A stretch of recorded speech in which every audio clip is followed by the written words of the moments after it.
What I would like to do in this narrative is both to describe my artistic goals and how I went about creating this mosaic physically.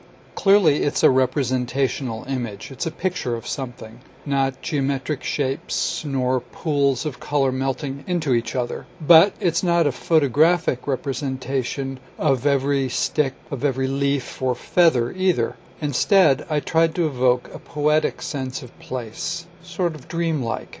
If you grew up in Fort Walton Beach and moved away and you were remembering home, this might give a sense of that dream, of that memory. That was my goal. It compresses both distance and time. There's both a sunrise and a sunset, and clearly miles of topography and creatures from different habitats, all living in one 15-foot wide span. And so in this way, my goal was different from that of a photographer's.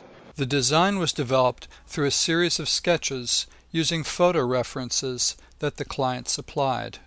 Eventually, after a number of revisions, the design was approved by the client and his design team, including interior designer Ehrman Fortenberry and the art dealers Pamela and Scott Marshall. At this point, I had the design enlarged and printed on a smooth fabric in 5 sections.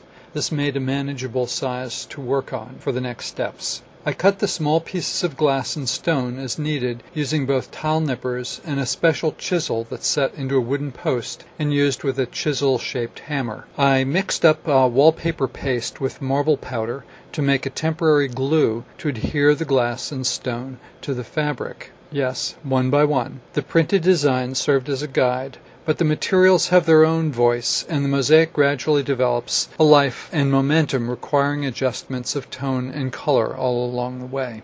When the mosaic layout was complete, I cleaned the back surface, then applied a permanent thin-set adhesive to the mosaic and to cementitious panels cut to size. After the thin set cured, I flipped it over, soaked off the fabric, and cleaned the mosaic surface. That's the basics. There are a lot of details, but fundamentally, this is the process of making a mosaic.